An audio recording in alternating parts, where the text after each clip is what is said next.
नमस्कार साथियों, मैं अजय राठौर आपका हार्दिक स्वागत करता हूं। आज हम लोग इस मैथमेटिक्स के अंदर सबसे महत्वपूर्ण टॉपिक लेके आए हैं, वह है ज्यामिति, जिसे आप लोग ज्योमेट्री बोलते हैं। यह ज्यामिति एक कॉम्प्लिकेट टॉपिक है, पर हम इसको बिल्कुल जीरो से प्रारंभ करेंगे। हर एक वन बाय वन एक पॉइंट डिस्कस करते जाएंगे। काफ़ी बड़ा चैप्टर है ज्यामिति और काफ़ी बड़े पार्ट्स चलेंगे इसके अंदर। ज्यामिति के अंदर हम लोग ट्राइंगल डिस्कस करेंगे, वृत्त डिस्कस करेंगे, चतुर्भुज डिस्कस करेंगे और भी बहुत सारे बहुभुज वगैरह सारी चीज़ों को डिस्कस किया जाएगा। सबसे पहले ज्यामिति के अंदर हम लोग त्रिभुज को डिस्कस करेंगे, जिसे आप लोग ट्राइंगल बोलते हैं। और ट्राइंगल के अंदर सबसे पहले हम लोग पार्ट ए को डिस्कस करेंगे। बच्चों, इस ट्राइंगल में कई सारी प्रॉपर्टीज़ हैं और ये लेक्चर काफ़ी बड़े होंगे, फिर भी इनको दो चार प्रॉपर्टी को हम लोग एक साथ करके आगे डिस्कस करेंगे। तो सबसे पहले देखो, ट्राइंगल की बेसिक प्रॉपर्टी की बात करते हैं कि ट्राइंगल की बेसिक प्रॉपर्टी क्या है। तो देखिएगा आप लोग, ट्राइंगल की बेसिक प्रॉपर्टी सभी को पता है कि ट्राइंगल ABC है, ट्राइंगल ABC है।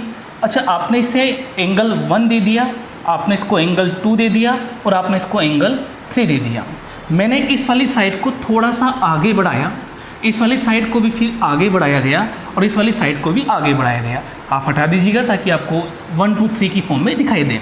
तो सबसे पहले देखिएगा आप लोग, मैंने इस वाले एंगल को 4 बोला है, इस वाले एंगल को 5 बोला है, इस वाले एंगल को 6 बोला है।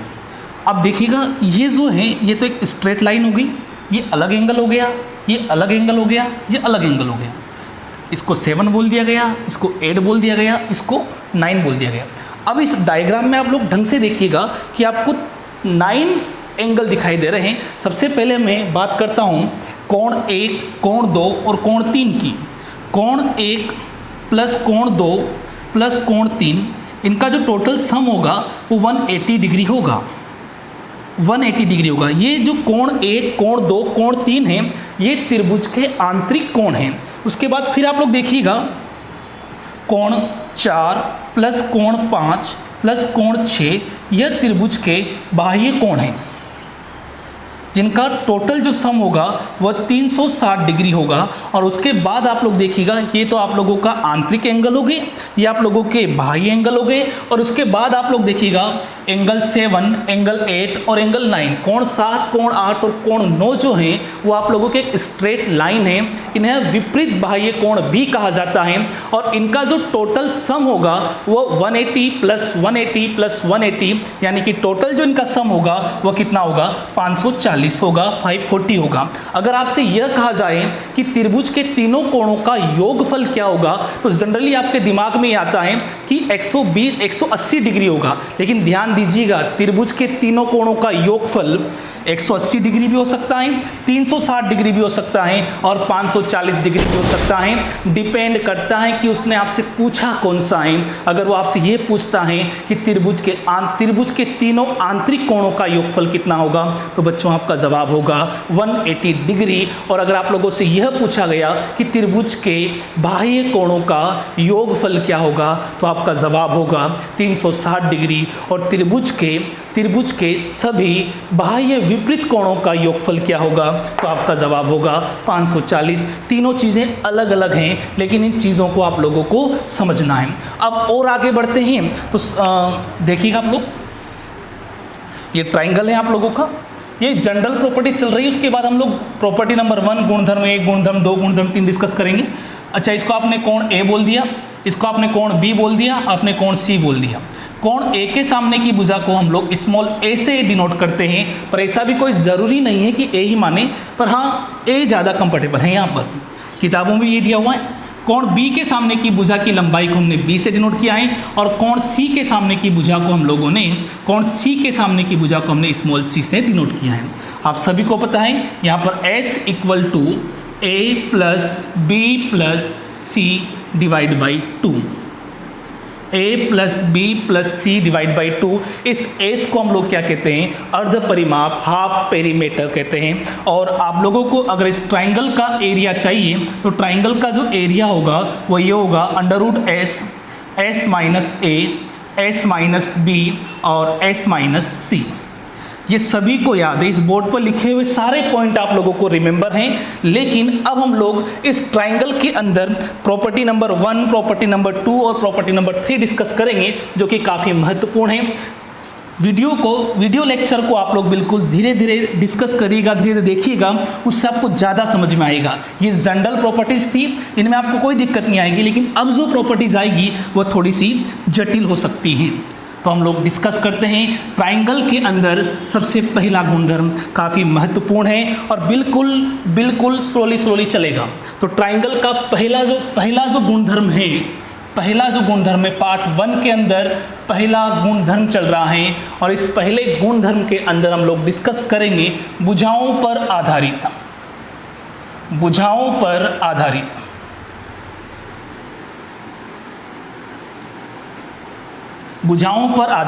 अच्छा देखिएगा, आप लोग बहुत ध्यान से समझिएगा इस चीज़ को। सपोज करिएगा ये साइड है, अगर इस साइड की लेंथ 4 सेंटीमीटर है तो इस वाली साइड जस्ट इसके पैरेलल हमने खींची है तो उसकी लेंथ भी 4 सेंटीमीटर होगी। लेकिन अगर यह लेंथ हम ऐसे ना करके अगर इसको इस तरह से मीट करते हैं, तो ऑब्वियसली बात है इन दोनों लाइन का जो सम है वो 4 सेंटीमीटर से ज़्यादा होगा। मेरे कहने का तात्पर्य यह है कि इस ट्राइंगल के अंदर सबसे महत्वपूर्ण जो प्रॉपर्टी है वह यह है कि सपोज करिएगा आपके सामने ट्राइंगल है, इसको हमने ABC दे दिया गया है। ये त्रिभुज की तीनों भुजाओं की लंबाई है, और ध्यान रखिएगा त्रिभुज की तीनों भुजाओं की लंबाई आप एंगल के हिसाब से लेना चाहिए, वॉटेवर जो आप मानना चाहिए वो मान लीजिएगा। लेकिन इनमें एक कंडीशन होती है, उस कंडीशन को आप ध्यान से समझिएगा। देखिएगा, एक त्रिभुज तभी पॉसिबल है जब उसकी 2 भुजाओं का योगफल तीसरी भुजा से हमेशा ज़्यादा हो। मैं रिपीट कर रहा हूँ, त्रिभुज तभी पॉसिबल होगा जब 2 भुजाओं का योगफल तीसरी भुजा से हमेशा ज़्यादा होगा, इक्वल भी नहीं हो सकता है। त्रिभुज तभी पॉसिबल, एक कंडीशन है इसकी, ध्यान रखिएगा कि 2 भुजाओं का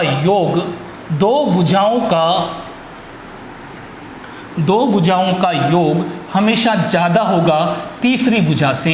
वो तीसरी भुजा कोई सी भी हो सकती है। अगर मैं आपसे ये कहूँ कि यहाँ पर मैंने 2 भुजाएं ले ली A+B, तो ध्यान रखिएगा A+B का जो मेजरमेंट होगा वह हमेशा C से ज़्यादा होगा। अगर आपने ये दोनों साइड ले ली हैं तो इन दोनों साइड में भी आप देखिएगा कि B+C का जो सम होगा वो हमेशा ज़्यादा होगा किससे? A से। और सेम उसी प्रकार से अगर आप लोग ये देना चाहें कि A+C, तो A+C का जो सम होगा वो हमेशा किससे ज़्यादा होगा? B से ज़्यादा होगा। ये कंडीशन ध्यान रखिएगा कि त्रिभुज में 2 भुजाओं का योगफल तीसरी भुजा से हमेशा ज़्यादा होता है। तो ये कंडीशन है, ये भुजाओं पर आधारित चल रहा है, और इसमें शर्त है त्रिभुज के होने की कि 2 भुजाओं का योगफल तीसरी भुजा से हमेशा ज़्यादा होगा। और आगे डिस्कस करते हैं कि अब इससे कंडीशन क्या बनेगी, उस कंडीशन को हम लोग डिस्कस करते हैं। पेन और कॉपी में से नोट भी करते जाएं आप लोग। अब बहुत महत्वपूर्ण कंडीशन हम लोग डेवलप करते हैं कि तीसरी जो भुजा है इसकी रेंज देखिएगा आप लोग, तीसरी भुजा की रेंज देखिएगा कि तीसरी भुजा की रेंज क्या है। तीसरी भुजा, तो ध्यान रखिएगा तीसरी भुजा जो है वो शेष 2 भुजाओं के अंतर से हमेशा बड़ी होगी।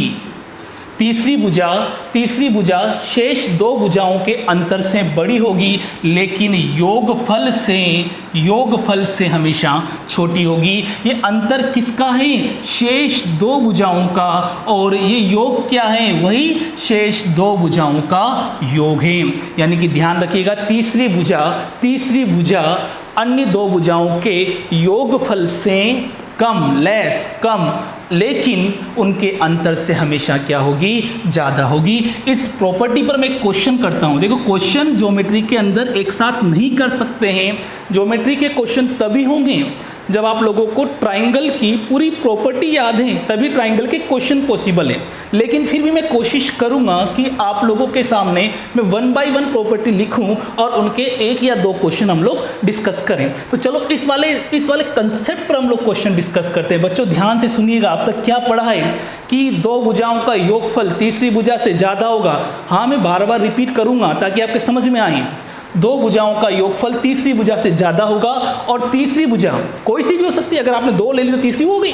तीसरी भुजा अंतर से हमेशा ज्यादा होगी लेकिन योगफल से हमेशा कम होगी। इस पर हम लोग क्वेश्चन करते हैं। क्वेश्चन को ढंग से समझना है आप लोगों को, बिल्कुल धीरे धीरे, जहां नहीं समझ में आए वहां वीडियो को पॉज कर लीजिएगा, पेन कॉपी से लिखिएगा आप लोग, तो आपको थोड़ा और समझ में आएगा। ये ज्योमेट्री चल रहा है, कोई प्रॉफिट लॉस नहीं है।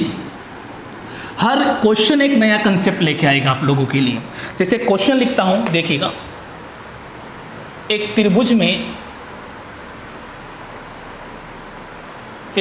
में दो भुजाओं की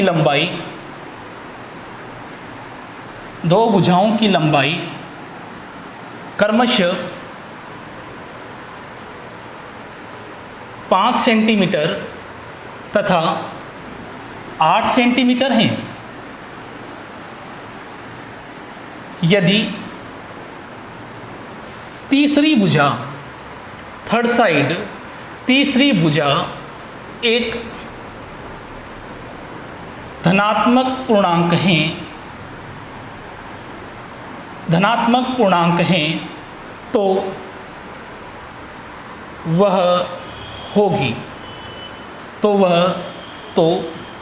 उसकी न्यूनतम लंबाई होगी। देखो, मैं एक रिपीटिशन कर देता हूं आपके सामने। आप लोगों को त्रिभुज की दो भुजा देकर के अगर आपसे तीसरी भुजा पूछा गया है तो बच्चों ऐसा कोई रूल नहीं है कि आप दो भुजा देकर के तीसरी भुजा फाइंड कर सकते हैं। आपको एक और शर्त दी जाएगी। तो देखो, उसने शर्त दिया है कि उसकी न्यूनतम लंबाई क्या होगी। अच्छा देखिएगा, यहाँ पर दो भुजाएं 5 सेंटीमीटर और 8 सेंटीमीटर है। मैंने आपको बताया था कि तीसरी भुजा जो है वह क्या होती है, वह शेष दो अन्य भुजाओं के अंतर से बड़ी होती है और उनके योगफल से छोटी होती है। तो अच्छा देखिएगा, तीसरी भुजा दो भुजाओं का योगफल 8 और 5 13, यानी कि तीसरी भुजा जो हो 13 से कम होगी। और उसने ये कहा है कि न्यूनतम पूछा है, इसका मतलब देखिएगा न्यूनतम क्या होगा। तो 8 और 5 का डिफरेंस कितना है, 3 डिफरेंस आया है, यानी कि तीसरी भुजा जो है वो 3 से बड़ी होगी। तीसरी भुजा जो है वो 3 से तो बड़ी होगी, बेटा ध्यान से सुनना, तीसरी भुजा 3 से बड़ी होगी और तीसरी भुजा 3 से बड़ी होगी लेकिन 13 से क्या होगी, छोटी होगी। अब उसने ये कहा है कि भुजा क्या है, धनात्मक पूर्णांक है। बेटा अगर तीसरी भुजा धनात्मक पूर्णांक है दैट मीन्स ये हुआ कि 3 तो हो नहीं सकती है, 3 से बड़ी होगी। अब 3 से बड़ा मतलब 3.1 3.2, लेकिन 3.1 भी नहीं होना चाहिए क्योंकि उसने क्या कहा, पूर्णांक होना चाहिए। तो 3 से जस्ट बड़ा पूर्णांक कौन सा है, तो आपका जवाब आएगा 4। यानी कि तीसरी जो भुजा है बच्चों वह की न्यूनतम लंबाई कितनी होगी, 4 होगी, और उसकी अधिकतम लंबाई कितनी होगी, 13 से छोटा होना चाहिए, और वो धनात्मक पूर्णांक है तो फिर वो क्या होगा, 13 से छोटा कौन होता है, 12.9, लेकिन 12.9 धनात्मक पूर्णांक नहीं है, इसका मतलब फिर कौन होगा, 12 होगा। कहने का तात्पर्य समझिएगा, क्वेश्चन को बार बार पढ़िएगा, एक बात क्वेश्चन को ढंग से समझ लीजिएगा, थ्योरी को ढंग से समझ लीजिएगा, चीजें अपने आप क्लियर होगी। जैसे मैं आप लोगों से यह कहूं, फिर रिपीट कर रहा हूं कि एक त्रिभुज की दो भुजाओं की लंबाई 5 और 8 है, तो तीसरी भुजा जो है वह इनके अंतर से ज्यादा होगी। बेटा अंतर डिफरेंस से ज्यादा होगी और योगफल से कम होगी। तो यहां पर देखिएगा योगफल से कम यानी कि 13 से तो कम होगी, और अंतर यानी कि अंतर कितना हो गया, 3, यानी कि 3 से ज्यादा होगी। अब 3 से ज्यादा कौन है, जस्ट ज्यादा कौन है, 4 है, और इसके अलावा 5 6 भी हो सकती है, लेकिन उसने क्या पूछा, न्यूनतम, तो न्यूनतम कौन सा होगा, 4 होगा। बहुत महत्वपूर्ण प्रश्नों में से है ये। फिर एक और प्रश्न करते हैं,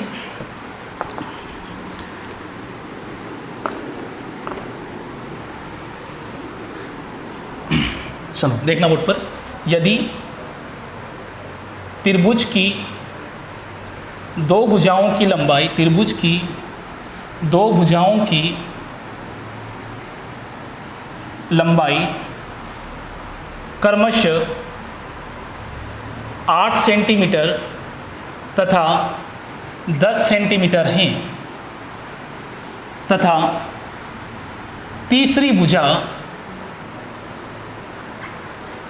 भुजा ए सेंटीमीटर है, ए फॉर एप्पल वाला, ए सेंटीमीटर है, तो ए का परिसर ज्ञात करो। तो ए का परिसर ज्ञात करो। बहुत इजी क्वेश्चन है, मैं कह रहा हूं बोर्ड पर अपने आप आएगा क्वेश्चन, आप लोगों का स्क्रीन पर देखिएगा ढंग से आप लोग। क्वेश्चन ने बोला कि त्रिभुज की दो भुजाओं की लंबाई 8 सेंटीमीटर और 10 सेंटीमीटर है तथा तीसरी भुजा जो है ए सेंटीमीटर, इसकी रेंज क्या होगी? परिसर का मतलब अधिकतम और न्यूनतम क्या होंगे? तो देखिएगा तीसरी भुजा क्या है? ए है, और ए आपको पता है कि अंतर से क्या होगा? बड़ा, और योगफल से क्या होगा? छोटा। तो देखिएगा अंतर क्या हो जाएगा? तो आप लोग देखिएगा अंतर जो हो जाएगा वो कितना हो जाएगा? 2, जबकि योग जो है वो योग क्या हो जाएगा? 18, यानी कि तीसरी भुजा जो है वह 2 से तो बड़ी होगी और 18 से क्या होगी? छोटी होगी। ये इसका परिसर हो गया, परिसर मतलब रेंज हो गई है। तो ध्यान रखिएगा, इसके अंदर हमने ये समझा है कि तीसरी भुजा हमेशा अन्य दो भुजाओं के योग से छोटी होगी, और फिर हमने ये और समझा है कि तीसरी भुजा जो है वह अंतर से बड़ी होगी और योग से क्या होगी? योग से क्या होगी? छोटी होगी। इसके बाद फिर और आगे डिस्कस करते हैं, काफ़ी महत्वपूर्ण पॉइंट है, एक एक पॉइंट को समझिएगा आप लोग। थोड़ा सा लेक्चर बड़ा हो सकता है, पर ज्योमेट्री के अंदर सारे लेक्चर बड़े होंगे, और साथ साथ में बड़े होने के साथ साथ में मैं एक स्टेटमेंट और क्लियर कर देता हूं आपके सामने कि इस ज्योमेट्री में कम से कम आप लोगों को 50+ क्लासें मिलेगी, और एक एक क्लास को आप लोग ढंग से समझिएगा। और आगे बढ़ते हैं, देखिएगा ये ट्राइंगल है आप लोगों का, इसकी भुजा ए बोल दिया, इसको बी बोल दिया, इसको सी बोल दिया। अब हम लोग त्रिभुज को पहचानना सीखेंगे। एंगल के आधार पर त्रिभुज 3 प्रकार के होते हैं। एक तो होता है आप लोगों का न्यून कोणिक त्रिभुज, जिसे अंग्रेजी में एक्यूट ट्राइंगल बोलते हैं। एक्यूट ट्राइंगल, न्यून कोणिक त्रिभुज। न्यून कोणिक त्रिभुज वह है बेटा जिसमें सारे के सारे एंगल जो होंगे वह 90 डिग्री से कम होंगे। फिर एक और आता है आप लोगों का समकोण, जिसमें एक कोण 90 डिग्री होता है, राइट ट्राइंगल कहते हैं अंग्रेजी में। और एक और ऐसा ट्राइंगल होता है जिसमें एक कोण अन्य दो भुजाओं, एक कोण जो है वो आप लोगों का 90 डिग्री से ज़्यादा होता है। तो हम लोग कैसे पहचान करेंगे भुजाओं के आधार पर कि वह एक समकोण त्रिभुज है, या वो अधिक कोण त्रिभुज है, या फिर वह एक न्यून कोण त्रिभुज है? तो समझिएगा हम लोग बिल्कुल ध्यान से। अच्छा, ये स्टेटमेंट सभी को पता है, ये एक समकोण त्रिभुज होता है, और समकोण त्रिभुज होता है, सपोज करिएगा इसको हमने सी बोल दिया, इसको ए बोल दिया, इसको बी बोल दिया। सी जो है वो सबसे बड़ी भुजा है। बेटा देखना, इस वाली कंडीशन में आपको क्या मिलता है? सभी को पता है पाइथागोरस थ्योरम, c² बराबर a² प्लस b²। सभी को पता है ये वाला पाइथागोरस थ्योरम, कर्ण का स्क्वायर बराबर लंब का स्क्वायर प्लस आधार का स्क्वायर। अब देखिएगा, अब होता क्या है, अगर मैं इस वाली साइड को थोड़ा सा इस साइड को मैं अगर इस तरह से झुका देता हूँ, इस तरह से झुका देता हूँ, तो यार ये वाला जो सम है, ये साइड जो थोड़ी कम हो जाएगी, और ये थोड़ी साइड कम हो जाएगी, तो ये थोड़ा सा कम हो जाएगा। तो इसी के हिसाब से हम लोग इसको समझेंगे, और काफ़ी महत्वपूर्ण है। तो सबसे पहले आप लोग देखिएगा, ये ट्राइंगल है आप लोगों के अंदर, आप कोई सी भी भुजा ले लीजिएगा, बड़ी वाली भुजा। सपोज करते बड़ी भुजा क्या है? सी है। देखिएगा आप लोग, न्यून कोण त्रिभुज की कंडीशन, न्यून कोण त्रिभुज की कंडीशन बहुत महत्वपूर्ण। न्यून कोण त्रिभुज में देखिएगा, अगर बड़ी भुजा का वर्ग, बड़ी भुजा कौन सा बेटा आपका? सी। बड़ी भुजा का वर्ग अन्य दो भुजाओं के वर्गों के योग से कम है, स्मॉल है। अगर बड़ी भुजा का वर्ग अन्य दो भुजाओं के वर्गों के योग से कम है, तो वह ट्राइंगल एक एक्यूट ट्राइंगल होगा, यानी कि न्यून कोणिक त्रिभुज होगा। बड़ी भुजा का वर्ग छोटा न्यून है, बड़ी भुजा का वर्ग अगर न्यून है तो वह त्रिभुज न्यून कोणिक त्रिभुज कहलाएगा। यानी कि बड़ी भुजा का वर्ग अगर अन्य दो भुजाओं के वर्गों के योग से कम है, या समझो इस चीज़ को, उससे आप लोगों के दिमाग में क्लियर होगा। बड़ी भुजा का वर्ग कम है तो वह कम मतलब न्यून है तो न्यून कोणिक त्रिभुज हुआ। फिर देखिएगा, अधिक कोण त्रिभुज ऑब्ट्यूज। अधिक कोण त्रिभुज के अंदर क्या होगा? अगर बड़ी भुजा का वर्ग अन्य दो भुजाओं के वर्गों के योग से बड़ा है तो वह क्या होगा, अधिक कोण त्रिभुज होगा। यानी कि यूं देसी भाषा में समझिएगा, बड़ी भुजा का वर्ग अधिक तो वह अधिक कोण त्रिभुज, अगर बड़ी भुजा का वर्ग न्यून तो वह न्यून कोणिक त्रिभुज, और अगर समान आ गया तो वह क्या होगा, समकोण होगा, राइट ट्राइंगल होगा। सी स्क्वायर बराबर ए स्क्वायर प्लस बी स्क्वायर, यही तो आप लोगों की पाइथागोरस थ्योरम थी। देखिएगा न्यून कोण त्रिभुज की कंडीशन क्या है, बड़ी भुजा का वर्ग अन्य दो भुजाओं के वर्गों से छोटा, बड़ा तो अधिक और बराबर तो समकोण। बहुत अच्छे क्वेश्चन आते बेटा यहाँ पर। जैसे मैं एक क्वेश्चन आपके सामने रखता हूं कि एक त्रिभुज की, ये कंडीशन नोट कर लीजिएगा नोटबुक में, एक क्वेश्चन नोट करेंगे हम लोग, और क्वेश्चन को लिखने के बाद आप लोग वीडियो को पॉज कर दीजिएगा और खुद से सोल्व करने की कोशिश करिएगा, उसके बाद फिर आगे बढ़ाइएगा आप लोग। देखिएगा आप लोग, हम स्पीड रहेगी वीडियो लेक्चर में, पर आप लोग धीरे धीरे वीडियो को धीरे धीरे देखिएगा, बस बार बार एक नहीं दो नहीं 10 बार देखिएगा, अपने आप याद होगा आप लोगों को, और सुनने से ज़्यादा याद होगा आप लोगों को। तो आराम से, बिल्कुल टेंशन नहीं लेना आप लोगों को। जैसे मैं आपके सामने क्वेश्चन रखता हूँ, एक त्रिभुज की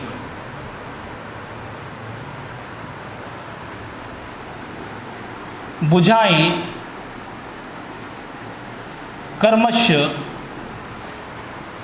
5 सेंटीमीटर, 8 सेंटीमीटर और 10 सेंटीमीटर हैं, तो यह त्रिभुज होगा, यह त्रिभुज होगा। इसका मतलब क्या पूछा क्वेश्चन ने, आपसे यह पूछा है कि अगर त्रिभुज की 3 भुजाएं दे रखी हैं तो त्रिभुज कैसा होगा, न्यून कोणिक त्रिभुज होगा, अधिक कोण त्रिभुज होगा, समकोण त्रिभुज होगा। वो डिपेंड करेगा आप लोगों के ऑप्शन के ऊपर कि ऑप्शन में क्या दिया हुआ है। तो सबसे पहले आप लोग, जैसे उसने पूछा यह त्रिभुज होगा, मतलब न्यून होगा, अधिक होगा, समकोण होगा, तो सबसे पहले क्या करेंगे, बड़ी भुजा, देखो बड़ी भुजा कौन सी है, 10, बड़ी भुजा का वर्ग, फिर छोटी भुजा कौन सी है, 5 का वर्ग, फिर यहाँ देखिएगा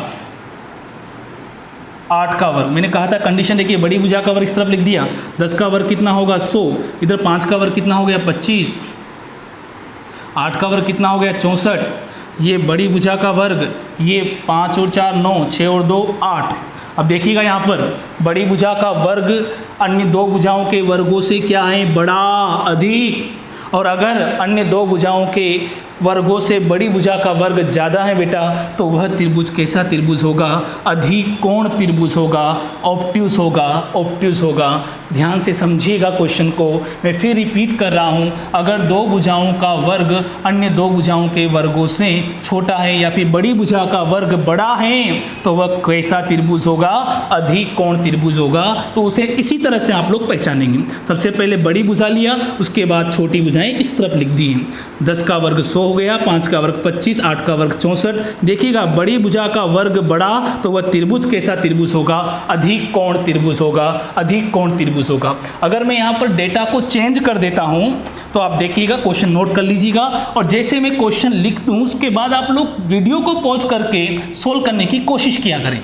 जैसे एक त्रिभुज की भुजाएं क्रमशः 3 सेंटीमीटर, 4 सेंटीमीटर और 6 सेंटीमीटर हैं, तो त्रिभुज कैसा होगा। तो सबसे पहले बेटा देखो, सबसे बड़ी भुजा क्या है, तो सबसे बड़ी भुजा क्या है 6, अन्य 6 का वर्ग, अन्य दो भुजाएं लिख दो, 3 का वर्ग और इधर 4 का वर्ग। यहाँ पर देखिएगा 6 का वर्ग कितना हो गया 36 हो गया, 3 का वर्ग कितना हो गया 9 हो गया, और 4 का वर्ग कितना हो गया 16 हो गया। ये 36 और 16 और 9 कितना 25। देखिएगा बड़ी भुजा का वर्ग बड़ा और बड़ी भुजा का वर्ग बड़ा, तो त्रिभुज कैसा होगा, अधिक कोण त्रिभुज होगा। काफ़ी महत्वपूर्ण क्वेश्चन होते हैं और काफ़ी महत्वपूर्ण इनकी प्रॉपर्टीज होती हैं। उसके बाद ये जो हमने डिस्कस किया है ये भुजाओं पर आधारित किया है, आप कॉपी में नोट करते जाइएगा हर पॉइंट को। अब भुजाओं पर आधारित के बाद हम लोग इसके दूसरे गुणधर्म पर आते हैं, त्रिभुज के अंदर दूसरा गुणधर्म, और दूसरा जो गुणधर्म है वह है मध्य बिंदुओं पर आधारित, मध्य बिंदुओं पर आधारित। नोट कर लीजिएगा, मध्य बिंदुओं पर आधारित। और इस मध्य बिंदुओं पर आधारित में सबसे पहले देखिएगा कोई सा भी ट्राइंगल ले लीजिएगा, ये ट्राइंगल आप लोगों के सामने, और इस ट्राइंगल में ट्राइंगल ABC काफ़ी महत्वपूर्ण है। और बस एक बार देख लीजिएगा, परमानेंट याद रहेगा आप लोगों को, मिड पॉइंट पर बेस्ड है ये। सबसे पहले हम लोगों ने क्या किया, भुजा BC का मध्य बिंदु हमने D लिया, भुजा AC का मध्य बिंदु हमने E लिया, और भुजा AB का मध्य बिंदु हमने F लिया, और इन सबको हमने मिला दिया। ध्यान से देखिएगा, एक छोटा सा ट्राइंगल आप लोगों के सामने है, एक छोटा सा ट्राइंगल आप लोगों के सामने। इन सब के प्रूफ भी किए जाएंगे, लेकिन इन सबको प्रूफ करने के लिए आप लोगों को त्रिभुज की समरूपता का नॉलेज होना जरूरी है। अभी हमने त्रिभुज की समरूपता का डिस्कशन नहीं किया है, उसको हम लोग गुणधर्म नंबर 5 में डिस्कस करेंगे। तो देखिएगा, आपके सामने एक छोटा सा ट्राइंगल बन गया DEF। अच्छा, अब देखिएगा आप लोग, इस DEF की कहानी क्या है कि इस DEF का जो एरिया होगा, त्रिभुज DEF का एरिया जो होगा, क्षेत्रफल जो होगा, वो मूल त्रिभुज का 1/4 होगा। और सीधी सी बात है, 4 पार्ट में टूट गया है, देखिएगा आप लोग। यानी कि त्रिभुज DEF का जो क्षेत्रफल होगा वो क्या होगा, 1/4 त्रिभुज ABC का एरिया। बेटा ध्यान से देखिएगा, इस बीच वाले ट्राइंगल का, इस छोटे से त्रिभुज का जो एरिया होगा वो क्या होगा, मूल त्रिभुज का 1/4 होगा। अगर मैं आपसे ये कहूं कि इस बड़े वाले ट्राइंगल का एरिया 20 है, तो बताओ इस छोटे वाले का एरिया क्या होगा, तो आपका जवाब आएगा 20/4 अर्थात 5। फिर हम लोग बात करते हैं त्रिभुज DEF का परिमाप। अब यह सीधी सी बात है, परिमाप क्या होगा कि आप लोग देखिएगा, ये भुजाएं आधी आधी हो गई हैं, तो परिमाप क्या हो जाएगा, आधा हो जाएगा। यानी कि 1/2 त्रिभुज ABC का परिमाप, त्रिभुज ABC का परिमाप। यानी कि ये इस मध्य बिंदु पर आधारित छोटे से 2 पॉइंट, एक पॉइंट और लिखाऊंगा बोर्ड पर, ये क्वेश्चन मिटा, ये थ्योरी मिटा करके देखिएगा आप लोग। त्रिभुज DEF का एरिया जो है वो मूल ट्राइंगल के एरिया का 1/4 होगा, जबकि परिमाप जो है वो क्या होगा, 1/2 होगा। यानी कि अगर मूल त्रिभुज का, ओरिजिनल ट्राइंगल का एरिया 20 है, तो इस बीच वाले का क्या होगा, 5 होगा। और अगर परिमाप 10 है, तो इस बीच वाले ट्राइंगल का परिमाप क्या होगा, 5 होगा। अब एक महत्वपूर्ण, इसी के अंदर एक महत्वपूर्ण प्रमेय देखिएगा आप लोग, ये ट्राइंगल है, काफी महत्वपूर्ण है ये ट्राइंगल है, ट्राइंगल ABC। आप लोगों ने इस भुजा AB का मध्य बिंदु, बेटा ये मध्य बिंदु मिड पॉइंट, भुजा AB का मध्य बिंदु D और भुजा AC का मध्य बिंदु E लिया, और इन दोनों को आप लोगों ने मिला दिया। तो ध्यान रखिएगा, अगर आपने ये दोनों मध्य बिंदु हैं, तो कंडीशन देखिएगा, DE पैरेलल, समांतर, ये समांतर का चिन्ह, समांतर होगी BC के, DE समांतर होगी BC के, तथा DE बराबर 1/2 BC, DE बराबर 1/2 BC। इसे मध्यमान प्रमेय भी कहा जाता है, मध्यमान प्रमेय भी कहा जाता है कि अगर इस भुजा की लंबाई 20 है, तो इस वाली भुजा की लंबाई 10 होगी। पर जहां कंडीशन है D और E is a mid point, मध्य बिंदु होंगे, तभी ऐसा होगा, अदरवाइज नहीं होगा। और अगर ये DE मध्य बिंदु हैं, तो बेटा ये समांतर भी होगी। ये जो आगे जाकर के जब हम लोग समरूपता डिस्कस करेंगे त्रिभुज की, उस समरूपता के अंदर इन चीज़ों को वापस से डिस्कस किया जाएगा। और इसी थ्योरी के बेस पर आप लोगों को इससे पहले जो बताया था ना 1/4 और 1/2 का कंसेप्ट, वह सिखाया जाएगा। तो ये मध्य बिंदु पर आधारित में छोटे से 3 पॉइंट हैं, इन पॉइंटों को आप लोग समझेंगे। फिर और आगे बढ़ते हैं, त्रिभुज का तीसरा गुणधर्म, त्रिभुज का, हाँ क्वेश्चन आप कर सकते हैं, नॉर्मल क्वेश्चन आएगा। अभी क्वेश्चन आना अभी प्रारंभ नहीं हुआ है। जब आप लोगों को 5 या 6 गुणधर्म लिखा दिए जाएंगे, गुणधर्म लिखा दिए जाएंगे, तब जाकर के इसकी प्रॉपर्टीज पर हम लोग क्वेश्चन कर सकते हैं। तो अब हम लोग तीसरे गुणधर्म की तरफ चलते हैं। और तीसरा जो गुणधर्म है वो काफ़ी महत्वपूर्ण है, और महत्वपूर्ण के साथ साथ वो कॉम्प्लिकेट भी हैं, तो उसे आप लोग समझेंगे। तो देखिएगा आप लोग, तीसरा जो गुणधर्म है वो कोणों के अर्धक पर आधारित है। तीसरा जो गुणधर्म होगा वो कोणों के अर्धक पर आधारित होगा, बाइसेक्टर ऑफ एंगल, कोणों के अर्धक पर, बाइसेक्टर ऑफ एंगल। सबसे पहले आपके दिमाग में यह बात आती है कि कोणों का अर्धक क्या होता है। तो बेटा अर्धक जो कि आधा कर दे बाइसेक्टर ऑफ एंगल। अच्छा होता कैसा वो देखिएगा आप लोग बोर्ड पर। जैसे आपके सामने ये नॉर्मल एंगल, हाँ थोड़ा ब्लैक हो रहा है पर कोशिश करिएगा आ जाएगा। ये ट्राइंगल है, इसको आप लोगों ने सपोज करिएगा थीटा है, एक्स डिग्री है, तो आपने एक छोटी सी लाइन यहाँ पर ड्रॉ की है बीच वाली जस्ट। अगर ये वाली लाइन इसको और इसको आधा कर देती है तो ये वाला जो एंगल, ये वाला जो स्टेटमेंट है, ये लाइन जो है यह इस कोण का अर्धक कहलाता है। इसे हम लोग आंतरिक अर्धक कहते हैं। ये तो आंतरिक अर्धक हुआ, वीडियो लंबा होगा। लेकिन अगर आप लोगों को इसका बाह्य अर्धक खींचना है, सपोज करिएगा ये एंगल है आप लोगों का, इसका बाह्य अर्धक आपको ड्रॉ करना है तो आपको इस साइड को थोड़ा सा आगे बढ़ाना पड़ेगा और इस तरह से है। तो ये बाह्य अर्धक है। कोण, इस वाले कोण का बाह्य अर्धक ये है, जिसको हम लोग आगे डिस्कस करेंगे। बेटा अगर ये पूरा थीटा है तो ये क्या होगा थीटा बाई 2 और ये भी क्या होगा थीटा बाई 2। और अगर ये थीटा था तो ये पूरा कितना होगा 180 माइनस थीटा, की पूरी लाइन 180 डिग्री की होती है। तो ये थीटा है तो ये कितना हो जाएगा 180 माइनस थीटा, और ये 180 माइनस थीटा है तो ये कितना हो जाएगा आप लोगों का आधा आधा हो जाएगा ये वाला, यानी कि 180 माइनस थीटा बटे 2 और 180 माइनस थीटा बटे 2। ये होता है बाह्य अर्धक और ये होता है आंतरिक अर्धक। तो सबसे पहले हम लोग अर्धक के गुणधर्मों को डिस्कस करते हुए आगे बढ़ेंगे। अब हम एक प्रूफ भी करेंगे और उस प्रूफ के साथ साथ हम लोग उस स्टेटमेंट को रिमेंबर रखने की भी कोशिश करेंगे। काफ़ी महत्वपूर्ण है अर्धक पर। ये अर्धक जब हम लोग त्रिभुज के सेंटर पढ़ेंगे तब भी काम आएंगे। जैसे बाइसेक्टर पर सबसे पहले एक त्रिभुज ड्रॉ कर लेते हैं हम लोग। बेटा ध्यान से समझना, इसमें प्रूफ किया जाएगा।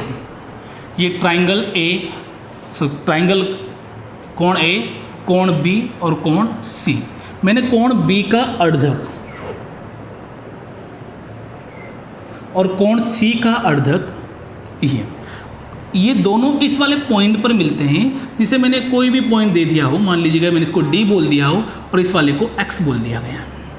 बेटा ये बी, ये वाला जो स्टेटमेंट, इसको बी ई और सी एफ, यहाँ पर बी ई और सी एफ, बी ई और सी एफ कोण बी और कोण सी के अर्धक हैं। अब ध्यान से देखिएगा, कोण अर्धक है, इसका मतलब ये क्या हो जाएगा b बटे 2 और ये भी क्या हो जाएगा c बटे 2। अच्छा आप लोग ट्राइंगल ABC में देखिएगा, ट्राइंगल ABC में कोण A प्लस कोण B प्लस कोण C बराबर कितना हो गया 180 डिग्री। फिर उसके बाद देखिएगा इस छोटे वाले ट्राइंगल में देखिएगा, ध्यान से देखो, त्रिभुज के तीनों आंतरिक कोणों का योग 180 हो गया। फिर देखिएगा कोण B/2 प्लस कोण C/2 प्लस कोण X बराबर कितना हो गया 180 डिग्री। अब ध्यान से देखिएगा हमने क्या किया यहाँ पर, इसको इक्वेशन नंबर 1 दे दिया। एक बार प्रूफ देख लीजिएगा ताकि कंसेप्ट क्लियर हो जाए, बाकी रिजल्ट तो रिमेंबर रखना ही है आप लोगों को। अब मैंने क्या किया, इस x को यहीं रहने दिया, बाकी उसको उस तरफ ट्रांसफॉर्म किया।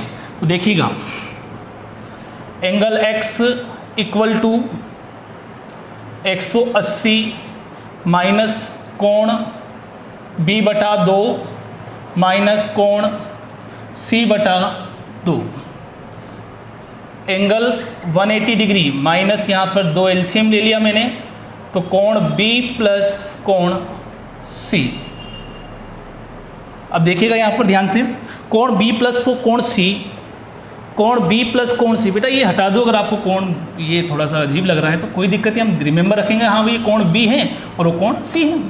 अब देखिएगा आप लोग, कोण B प्लस कोण C, ये कोण A उस तरफ जाएगा और कोण A उस तरफ जाएगा, तो क्या हो जाएगा B प्लस C बराबर 180 माइनस A, यानी कि कोण X बराबर 180 और B प्लस C का मान क्या है बेटा 180 माइनस A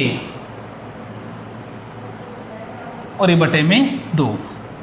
X बराबर 180 माइनस डिवाइड करेंगे 2 का तो कितना हो जाएगा -90 और ये माइनस माइनस प्लस हो गया a/2। तो x बराबर ये 16 हो जाएगा आप लोगों का, तो क्या आ जाएगा 90 प्लस a/2, 90 प्लस a/2। अगर ये नहीं दिखाई दे तो आप सोल्व करके कर सकते हैं। यानी इस x का वैल्यू जो होगा वो क्या होगा, 90 प्लस a/2 होगा। थोड़ा सा प्रूफ किया था, अगर ये नहीं समझ में आया है तो भी कोई इशू नहीं है, लेकिन कोशिश करिएगा, अपने आप को इम्प्रूव करिएगा धीरे धीरे। जितने ज़्यादा कंसेप्ट रिमेंबर रखेंगे उतना ही क्वेश्चन ज्योमेट्री का जल्दी सोल्व होगा। तो चलो देखिएगा हम लोग, तो इस अर्धक पर हम लोग 2-4 स्टेटमेंट इस तरह के लिखेंगे, आप लोग नोट कर लीजिएगा। अब मैं इसके कंक्लूजन पर आता हूँ कि आपको रिमेंबर क्या रखना है। ये अर्धक वाली जो प्रॉपर्टीज़ हैं वो काफ़ी महत्वपूर्ण हैं। चलो देखते हैं। पहला इसका गुणधर्म, अर्धक का गुणधर्म नंबर 3 का पहला बेसिक पॉइंट, बेटा ये ट्राइंगल है, ट्राइंगल ABC, ट्राइंगल ABC, और ट्राइंगल ABC के अंदर कोण B का अर्धक और कोण C का अर्धक बिंदु O पर मिलते हैं। BO और OC जो हैं ये क्या हैं, आंतरिक अर्धक हैं, आंतरिक अर्धक हैं। और सेम उसी प्रकार से कोण B और कोण C के इस तरह से इसको आगे बढ़ाएंगे और फिर इनके बाह्य अर्धक ड्रॉ करेंगे। तो ये बाह्य अर्धक जो कि बिंदु O' पर मिलते हैं, यह तो आंतरिक अर्धक हुए, ये वाला और ये वाला।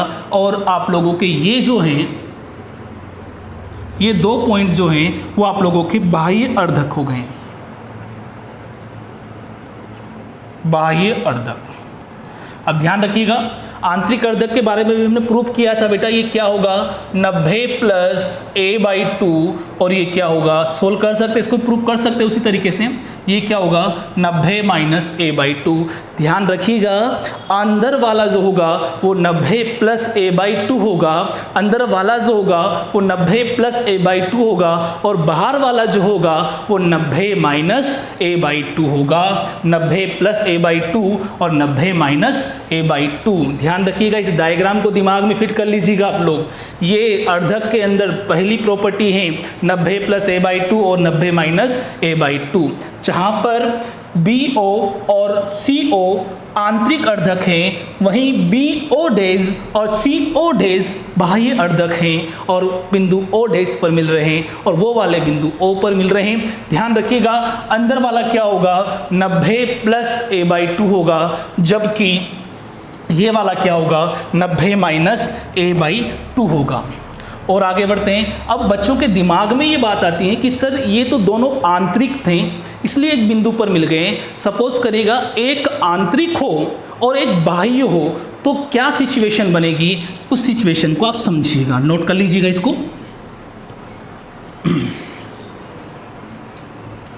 अर्धक की दूसरी प्रॉपर्टीज को समझिएगा।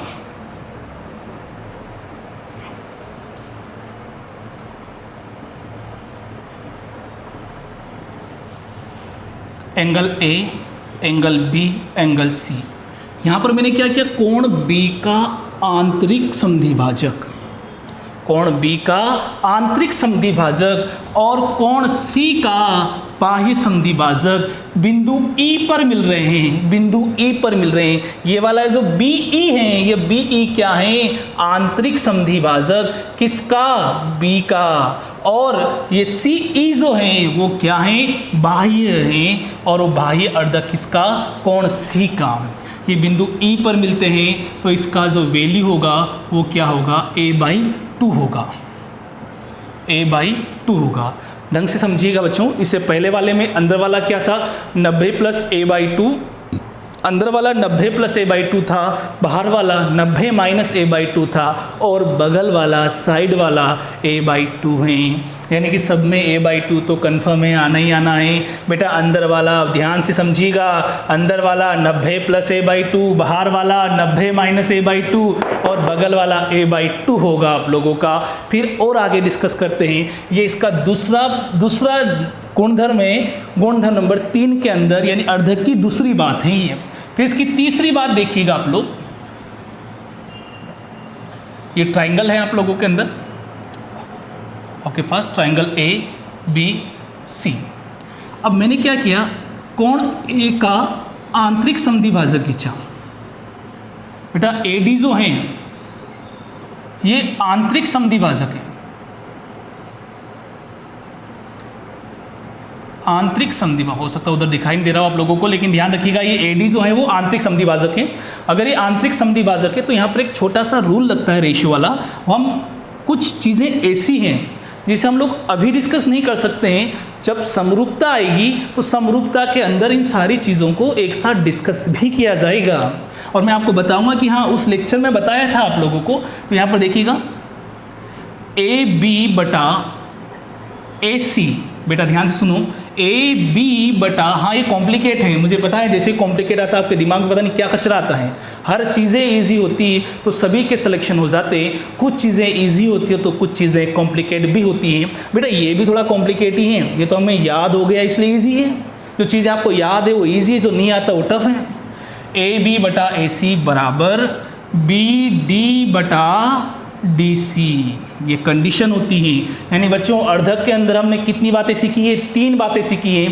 पहली बात क्या थी अर्धक की, तो मैं आपको बता दूं, पहली बात जो यह थी वह यह थी कि अगर आंतरिक समद्विभाजक एक बिंदु पर मिलते हैं तो उस पर बनने वाला जो कोण है वह 90 प्लस a/2 है, और बाह्य बिंदु बाह्य अर्धक जिस बिंदु पर मिलते हैं वह 90 माइनस a/2 है, और एक का आंतरिक और एक का बाह्य जिस बिंदु पर मिलते हैं वहाँ पर a/2 बनेगा। और ये थोड़ा सा रेशियो फॉर्म आप लोगों को ऐसे समझा करो इस चीज़ को, AB बटा AC तो BD बटा DC। इससे क्वेश्चंस भी करेंगे, लेकिन क्वेश्चन तभी हो पाएंगे जब सारे नियम आप लोगों को याद हो। तो ये कोणों के अर्धकों पर आधारित था। उसके बाद जो नेक्स्ट जो जस्ट वीडियो आएगा उसके अंदर आप लोगों को गुणधर्म नंबर 4 सिखाया जाएगा, जिसके अंदर हम लोग समकोण त्रिभुज को सीखेंगे और समबाहु त्रिभुज का गुणधर्मों का डिस्कशन किया जाएगा। आज वाली क्लास को मैं रिपीट करता हूँ बेटा, ध्यान से सुनिएगा। सबसे पहले हमने त्रिभुज के बेसिक गुणधर्मों को डिस्कस किया, उसके बाद हम लोगों ने भुजाओं पर आधारित, और बार बार देखो वीडियो को देखिएगा आप लोग, अपने आप याद हो जाएंगे आप लोगों को। जैसे हमने भुजाओं पर आधारित समझा तो सबसे पहले मैंने आपको क्या बताया कि त्रिभुज तभी पॉसिबल है जब तीसरी भुजा का मान अन्य 2 भुजाओं के योग से सदैव बड़ा हो। अगर छोटा हो गया तो काल्पनिक त्रिभुज होगा, ऐसा हो ही नहीं सकता। फिर मैंने बताया कि इनकी पहचान कैसे करेंगे, तो ध्यान से सुनिएगा। बड़ी भुजा का वर्ग अन्य 2 भुजाओं के वर्गों से बड़ा, बड़ी भुजा का वर्ग अन्य 2 भुजाओं के वर्गों के योग से बड़ा यानी अधिक, तो वो अधिक कोण त्रिभुज होगा। और अगर बड़ी भुजा का वर्ग छोटा पड़ गया तो वह न्यून कोण त्रिभुज होगा, और अगर बराबर हो गया तो वह समकोण त्रिभुज होगा। फिर उसके बाद हमने मध्यमान प्रमेय को समझा, और फिर उसके बाद हमने अर्धकों को समझा। इनको नोट भी करते जाइए, फिर हम सवाल करेंगे एक साथ। चलो आगे बढ़ते हैं। ये तो अर्धक के बाद हम लोग जो नेक्स्ट स्लाइड आएगी उसमें हम लोग समकोण त्रिभुज को समझेंगे। धन्यवाद।